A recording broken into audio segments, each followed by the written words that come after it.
Sir, தமிழக முதலமைச்சர் உங்களுடைய கனவுகளை சொல்லுங்கன்னு இருக்கார். உங்களுடைய 3 கனவுகளை சொல்லிருக்கார். சார், என்னுடைய கனவு சொல்லட்டுமா? சார், என்னுடைய முதல் கனவு பொய்யான, நிறைவேற்ற முடியாத, செயல்படுத்த முடியாத பொய்யான தேர்தல் வாக்குறுதிகளை சொல்லாதீங்க சார். சார், மக்களை ஏமாத்தாதீங்க சார்.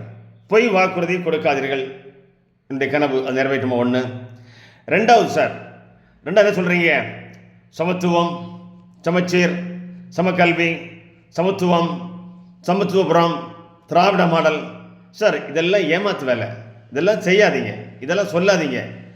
உங்கள் கடந்த 75 ஆண்டு வரலாற்றில் திராவிட முன்னேற்ற கழகம் சொல்லுகின்ற இந்த புழுகு மூட்டை, இந்த ஏமாற்று வேலை, இந்த சமத்துவம், சமச்சீர், சமத்துவபுரம், திராவிட மாடல் சொல்லாதீங்க சார். இது என்னுடைய 2வது கனவு.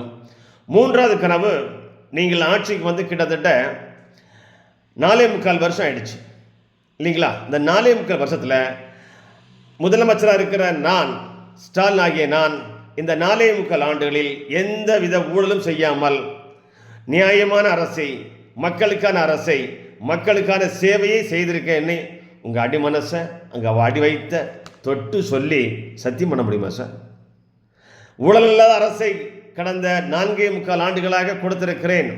2021 முதல் 2025 வரை என்னுடைய ஆட்சியில் ஊழல் இல்லை, கொலை இல்லை, கொள்ளை இல்லை, கற்பழிப்பு இல்லை, பாலியல் கொடுமை இல்லை, சட்டம் ஒழுங்கு சரியில்லை. சொல்ல முடியுமா சார் உங்களால்? என்னுடைய 3 கனவுகளையும் நிறைவேற்றிட்டீர்களா தமிழ்நாடு ஜெயித்துவிடும், தமிழக மக்கள் வென்று விடுவார்கள் உங்களிடமிருந்து.